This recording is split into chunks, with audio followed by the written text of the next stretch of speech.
El Instituto Renacer presenta su programa Palabras de Vida. A continuación, el pastor Walter Delgado. ¿Qué tal, hermanos? ¿Cómo están? Dios les bendiga. Bienvenidos a nuestro programa Palabras de Vida. Vamos a estudiar el capítulo 17 del libro de Josué. El tema de esta noche se titula Tienes grande poder. Y permíteme leer el pasaje que está en el versículo 14, capítulo 17 de Josué, versículo 14, hasta el final de este capítulo, que dice: Y los hijos de José hablaron a Josué diciendo: ¿Por qué nos has dado por heredad una sola suerte y una sola parte, siendo nosotros un pueblo tan grande y que Jehová nos ha bendecido hasta ahora? Y Josué le respondió: Si sois pueblo tan grande, subid al bosque y haceos desmontes allí, en la tierra de los fereceos y de los refaítas, ya que el monte de Efraín es estrecho para vosotros. Y los hijos de José dijeron: No nos bastará a nosotros este monte, y todos los cananeos que habitan la tierra de la llanura tienen carros cerrados, los que están en Bet-Seán y en sus aldeas, y los que están en el valle de Jezreel. Entonces Josué respondió a la casa de José, a Efraín y a Manasés, diciendo: Tú eres gran pueblo y tienes grande poder. No tendrás una sola parte, sino que aquel monte será tuyo, pues aunque es bosque, tú lo desmontarás y lo poseerás hasta sus límites más lejanos, porque tú arrojarás al cananeo, aunque tenga carros cerrados y aunque sea fuerte. Un joven que trabajaba en un acuario explicó que el pez más popular es el tiburón. Cuando se caza un tiburón pequeño y se le confina en un estanque artificial, el tiburón se quedará del tamaño apropiado para el acuario. Los tiburones pueden medir 15 centímetros de largo y aún sin haber madurado por completo, pero si se les suelta en el océano, crecerían a su tamaño normal, más o menos de 2 metros. Lo mismo sucede con algunos creyentes. Algunos son encantadores, como de 15 centímetros de largo, nadando en un charco diminuto, pero si los llevamos a un lugar más amplio, a toda la creación, solo entonces ellos pueden llegar a ser grandes. Esta ilustración nos habla mucho de la actitud del creyente frente a una situación, frente a un desafío, frente a un reto, en el cual sin duda tiene que hacer uso de un elemento importante que Dios le ha dado, que es la fe. Yo escuché una vez a alguien que dijo: si tu Dios es chico, tú harás cosas chicas, pero si tu Dios es un Dios grande, tú harás cosas grandes. En el pasaje que hemos leído, vamos a ver que los hijos de José se encontraban en un problema. Ellos eran un pueblo grande, pero el espacio que tenían de tierra pues era poco para ellos. Así que ellos se van a acercar a Josué y le van a decir, o le van a preguntar ahí en el versículo 14: ¿por qué nos has dado por heredad una sola suerte y una sola parte, siendo nosotros un pueblo tan grande y que Jehová nos ha bendecido hasta ahora? Bueno, los hijos de José eran muchos, pero tenían poco espacio. Contaban con la bendición de Dios y podían extenderse. Pero era una cuestión de aceptar con fe el desafío, como dije hace un momento, de lograr extender sus fronteras. Se me viene a la mente lo que dice Isaías 54:2, cuando dice: ensancha el sitio de tu tienda y las cortinas de tus habitaciones sean extendidas. No seas escasa, alarga tus cuerdas y refuerza tus estacas. Y aunque este texto, sin duda, Dios se lo dice a su pueblo, al pueblo de Israel, yo sé que este texto lo han tomado muchos y lo siguen usando todavía en algunas predicaciones que he escuchado, desafiando a la iglesia a crecer, desafiando a la iglesia a desarrollarse, ¿no? A ver su entorno y ver que puede seguir creciendo, que puede seguir extendiendo sus estacas con el propósito de albergar a más creyentes en su recinto.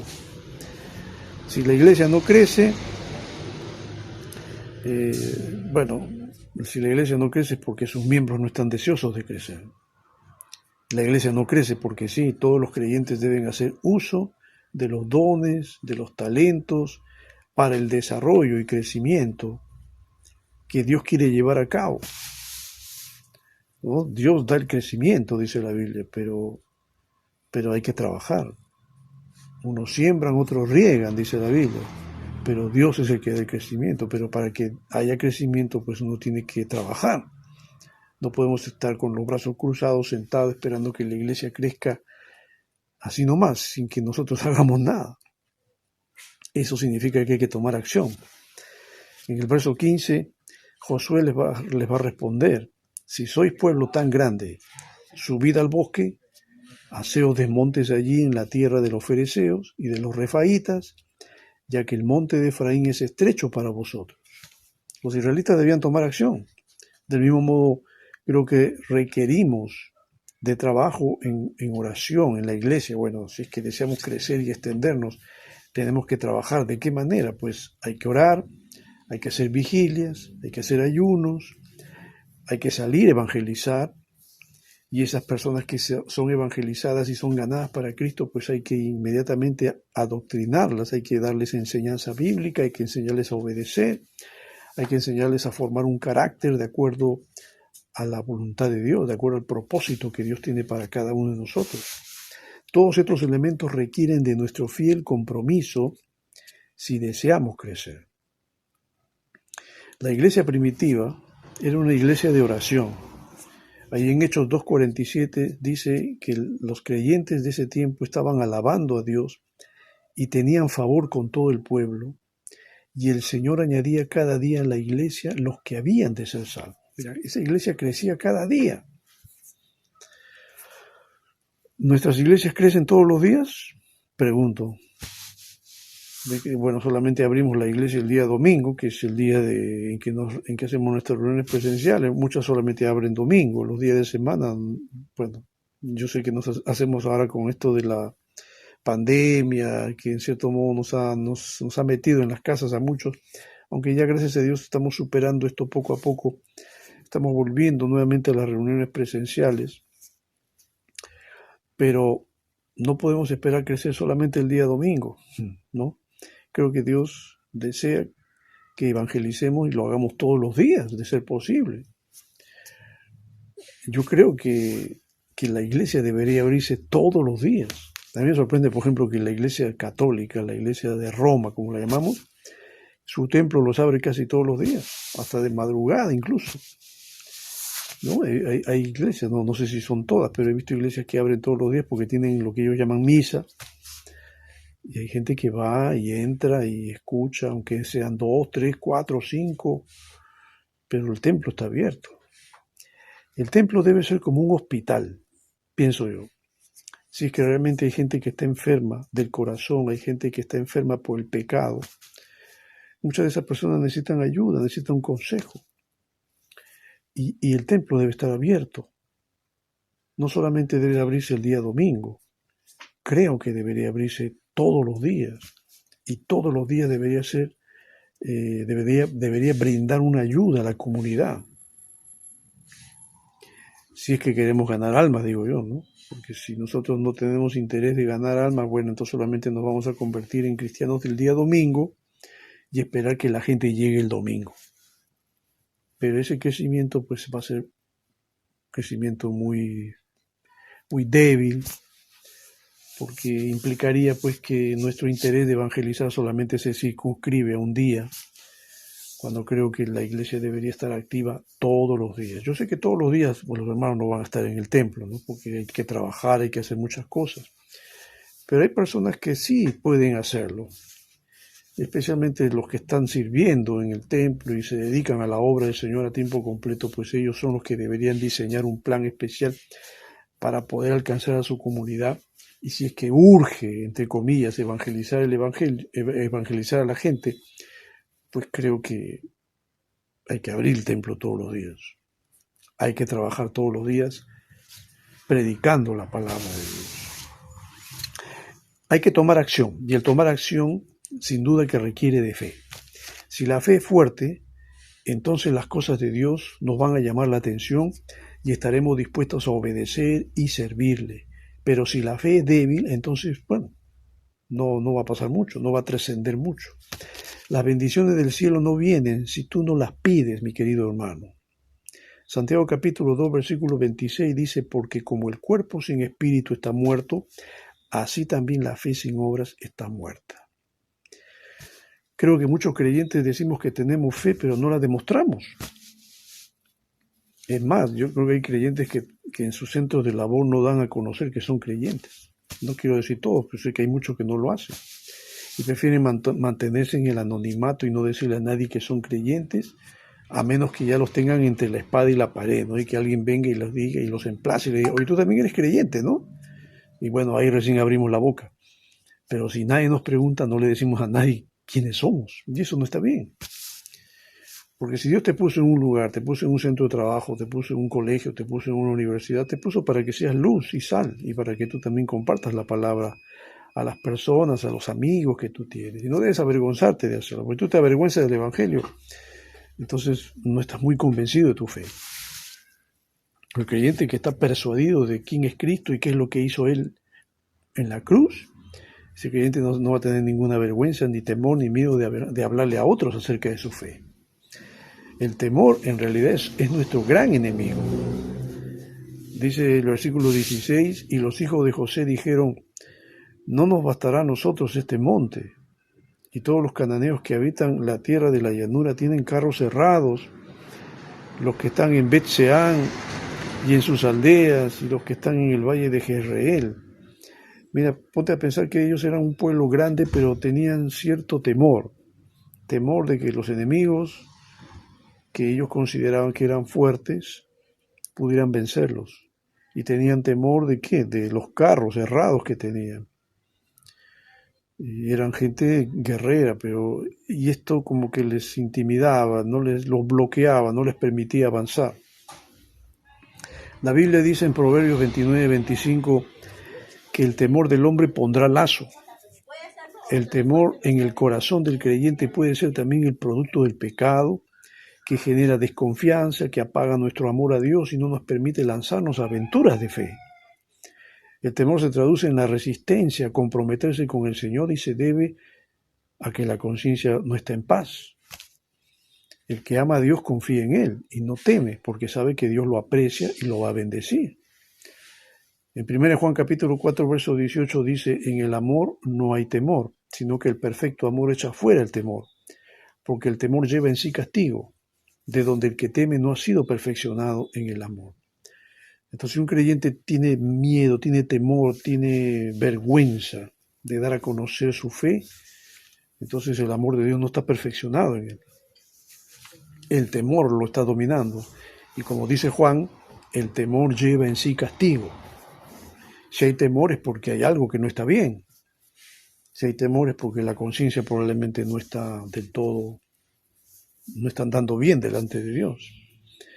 Y bien dice Juan cuando dice, de donde el que teme no ha sido perfeccionado en el amor. Hay que comprender, hermanos, que el poder de Dios está con nosotros.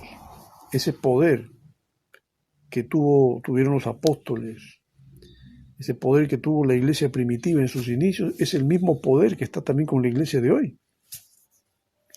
Y Josué le va a responder a la casa de José, versículo 17, le va a decir a Efraín, le va a decir a Manasés, les va a decir a todos ellos, ustedes son un gran pueblo y tienen grande poder. No tendrás una sola parte. Josué les está diciendo a ellos, depongan su miedo, depongan su temor, es verdad, los enemigos son poderosos, tienen carros, pero ustedes tienen al Dios Todopoderoso. Él es el Dios de grande poder. Creo que también nos lo dice a nosotros. Te lo dice a ti, mi querido hermano, a ti, pastor, que tienes tu iglesia quizá tímida, una iglesia poco entusiasta de evangelizar, tal vez tienen miedo de evangelizar, no se atreven a hacerlo. Bueno, debes decirles esto. Ustedes son un pueblo grande porque son la iglesia de Dios y tienen un poder grande que es el poder de Dios. Así que no tenemos por qué intimidarnos frente al mundo, frente a la oposición, ni frente al diablo. Si la iglesia vive temerosa y no quiere evangelizar, entonces hay problema. Los creyentes necesitan revisar su fe y necesitan confesar pecados y necesitan renunciar tal vez a estilos de vida pecaminosos, a cosas que no marchan bien. Pero hay que deponer esas cosas si es que realmente deseamos que Dios nos use y se glorifique a través de nosotros.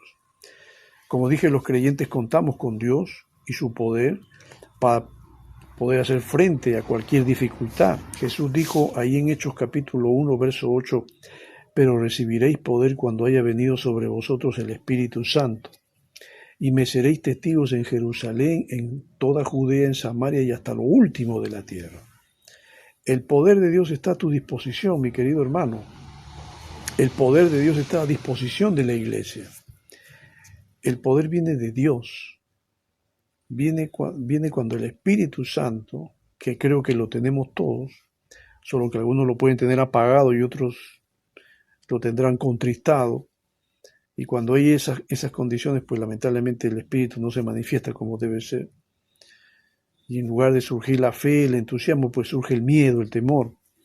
Pero si uno barre con todo eso y se pone en una relación de paz con Dios, y confesamos y pedimos perdón y nos arrepentimos y volvemos nuestro corazón a Dios, pues el poder de Dios se va a manifestar en nosotros y Dios nos va a usar como testigos para llevar su palabra pues en los lugares donde estamos.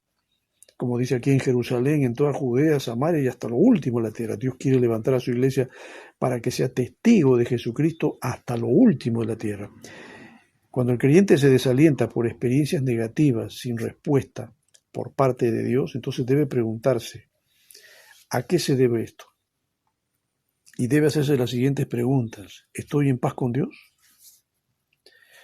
¿Estoy en obediencia? ¿Estoy honrando con mi vida y con lo que yo tengo a Dios? ¿Estoy en paz con mi prójimo, con mi cónyuge, con mis hijos? ¿No defraudo a nadie en nada? ¿Estoy pagando mis deudas? Uno tiene que hacerse preguntas de este tipo, creo yo, porque uno va a entender y va a descubrir que probablemente uno puede estar fallando en algo de esto. El creyente debe andar constantemente revisando su corazón a la luz de la palabra de Dios para poder encontrar respuestas al porqué de las oraciones no contestadas. Si no somos meticulosos en el cuidado de nosotros mismos, entonces tendremos grandes frustraciones. El salmista dice en el Salmo 139, verso 23, examíname, oh Dios, y conoce mi corazón. Pruébame y conoce mis pensamientos, y ve si hay en mí camino de perversidad, y guíame en el camino eterno. Es importante que uno tenga que evaluarse a la luz de la palabra, que Dios te examine, que los ojos escrutadores de Dios puedan ver el interior de tu corazón, el interior de tu vida, porque puede ser que tú sin darte cuenta estés haciendo cosas indebidas, incorrectas. Que Dios te ayude a conocer tu corazón, que pruebe y conozca tus pensamientos. Y si hay algo malo en ti, pues debes reconocerlo y debes alejarte de aquello que estás haciendo que está mal, para que Dios te pueda guiar en el camino eterno, como dice el salmista. Estas cosas son impedimentos, creo yo, para las oraciones, o para las oraciones contestadas, mejor dicho. A veces Dios no contesta porque hay algo que está mal en nosotros. Y mientras no confesemos, mientras no nos apartemos, mientras no nos alejemos de aquello que nos está dañando moral y espiritualmente, pues no vas a ver tu oración respondida. Y eso te va a llenar de frustración si es que tú no lo entiendes, si es que tú no comprendes que debes cambiar. Pues finalmente te puede llevar a desalentarte de los caminos del Señor y alejarte de Él. Y la idea de Dios no es que te alejes, la idea de Dios es más bien que te alejes de aquellas cosas que te están haciendo daño y que te están indisponiendo delante de Él. Vamos a leer entonces el versículo final, versículo 18, que dice, sino que aquel monte será tuyo, le dice Josué a los hijos de José. Pues aunque es bosque, tú lo desmontarás y lo poseerás hasta sus límites más lejanos, porque tú arrojarás al cananeo, aunque tenga carros cerrados y aunque sea fuerte, tú lo vas a vencer. Acá le está diciendo Josué a los hijos de José que actúen en fe para lograr la conquista. El mentalizarse negativamente, eso apaga la fe. Si somos pesimistas y vemos solo lo negativo, entonces no vamos a avanzar. Isaías, Dios hablando a través de Isaías en el capítulo 57, versículo 10 y 11, dice así: en la multitud de tus caminos te cansaste, pero no dijiste, no hay remedio. Hallaste nuevo vigor en tu mano, por tanto no te desalentaste. ¿Y de quién te asustaste y temiste que has faltado a la fe y no te has acordado de mí, ni te vino el pensamiento? ¿No he guardado silencio desde tiempos antiguos y nunca me has temido? Esta es una exhortación que Dios le está dando a su pueblo. Estamos hablando de 600 años, 600, 700 años antes de Cristo. La nación de Israel estaba diezmada, moral y espiritualmente. Y bueno, estaban a punto de irse al cautiverio. Pero ¿cuál fue el problema de este pueblo? Dios estaba siempre con ellos, pero ellos no estaban siempre con Dios. Ellos eran desleales y a Dios, a Dios nunca lo podemos engañar, pero ellos traicionaban su lealtad a Dios, ofreciendo sacrificios a ídolos paganos, algo que a Dios no le agradaba, y no iban de acuerdo con los preceptos y los mandamientos que Dios les había dado. Y finalmente, pues Dios ha visto que el problema de ellos era un problema de fe.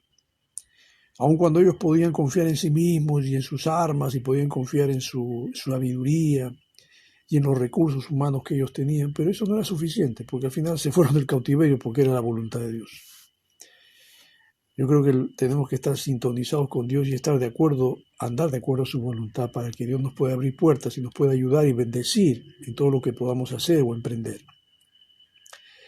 Somos una comunidad de fe. La iglesia es una comunidad de fe. Vivimos en medio de un mundo sin esperanza, que cree en cualquier cosa y no cree en nadie a la vez. Si la iglesia perdió la fe, entonces no servimos para nada. Y eso es lo último que se espera, ¿no? Que la iglesia pierda la fe. Y Jesús lo ilustra más o menos al decir en Marcos 9:50, buena es la sal, mas si la sal se hace insípida, ¿con qué la sazonaréis? Tened sal en vosotros mismos y tened paz los unos con los otros. La sal sirve para preservar los alimentos. La sal en la Biblia es un instrumento que combate la corrupción. La iglesia tiene que ser un instrumento que combata la corrupción, que vaya en contra de la corrupción moral, espiritual que hay en este mundo.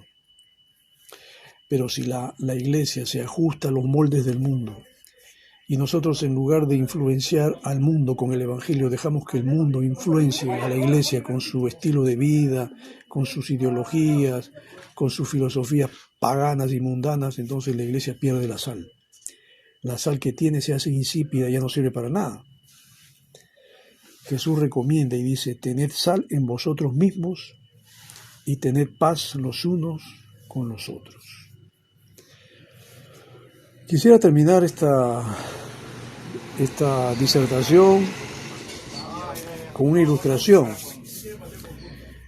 Dice que los bebés son dependientes y son exigentes. No pueden alimentarse a sí mismos. No pueden vivir sin ensuciar. Les encanta ser el centro de atención. Los dominan sus impulsos, tales como el hambre, el dolor o el sueño. Se irritan cuando están sucios, aunque ellos mismos son los que se ensuciaron y uno tiene que limpiarlos. No tienen buenos modales ni control, tienen un ángulo de atención muy pequeño, nada de preocupación por los demás, ni destrezas ni habilidades. Estas son cosas naturales que son parte de la infancia, pero cuando uno ve a un adulto con esas características, entonces algo trágico ha pasado, algo que de ninguna manera es gracioso. El creyente que no se interesa en crecer quiere que se le entretenga, quiere una dieta de leche cuando llora, quiere salirse con la suya. Y lo va a conseguir sin que importe a cuántos tenga que trastornar para lograrlo. Como ve, para que un creyente pueda recibir alimento sólido tiene que tener un aparato digestivo maduro y desarrollado. Necesita dientes, necesita tener un apetito por las cosas profundas y sólidas. Y ese apetito se desarrolla solo con el tiempo. Los nenes espirituales, entre comillas, deben crecer. Algunas de las personas más difíciles de tratar en la iglesia de Cristo son los que han envejecido en el Señor, pero no han crecido en Él. Cuando usted ve a creyentes peleando, discutiendo sobre sus derechos, quejándose porque no reciben el reconocimiento que esperan, porque la gente no los saluda como piensan que deberían saludarlos, porque no se les aplaude por lo que hacen, cuando se pelean por tonterías y no se perdonan, cuando se resienten y hacen su pataleta, De seguro que es el espíritu de nene el que sale a relucir. Yo creo que el hombre maduro en Cristo es indiferente a la admiración o a la acusación, a los chismes y a las murmuraciones. Que Dios nos libre de nuestro infantilismo. En algunas iglesias el pastor dedica la mitad de su tiempo tratando de calmar a creyentes débiles que están molestos por desaires simples. Si usted vive para Dios, las personas no pueden rebajarlo porque usted no se lo permitirá. Dios siempre va a estar con usted y va a hablar a su corazón y le va a ayudar a entender qué decisiones debe tomar frente a una situación difícil, complicada, adversa. Y también la sabiduría que usted tiene que aplicar frente a esas situaciones. Si usted es un hombre de Dios, una mujer de Dios, pues usted no se va a dejar dominar, ni se va a dejar llevar, ni arrastrar por comentarios, ni chismes, ni cosas de ese tipo, sabiendo muy bien de dónde vienen. Confiando en Dios y teniendo la conciencia tranquila, porque si usted no hizo nada, nada debe temer. Deje de ser un nene. Es lo que queremos decirle muchas veces a los hermanos de la iglesia que no han aprendido a madurar como debe ser. Espero que esta reflexión, mi querido hermano, te ayude, te inspire, te pueda guiar, me pueda guiar a mí, a todos, a entender que Dios quiere glorificarse a través de su iglesia, Dios quiere manifestar su gran poder, porque tenemos un poder fabuloso que es el poder de Dios, pero que Dios no se lo va a dar a cualquiera. Tiene que reunir condiciones para que Dios pueda glorificarse a través de alguien. Y ese poder siempre va a estar con el que es humilde, con el que se ajusta a la voluntad de Dios, con el que se somete a Dios, aquel que realmente toma en serio su comunión con Dios. Dios va a usar a ese hombre, a esa mujer, no interesa quién sea, no interesa su preparación, pero si es un hombre de corazón que sabe humillarse, como dice el salmista, al corazón contrito y humillado, no lo va a despreciar. Que Dios te bendiga, que Dios te ayude, que Dios te guíe. Estamos en contacto en una próxima oportunidad.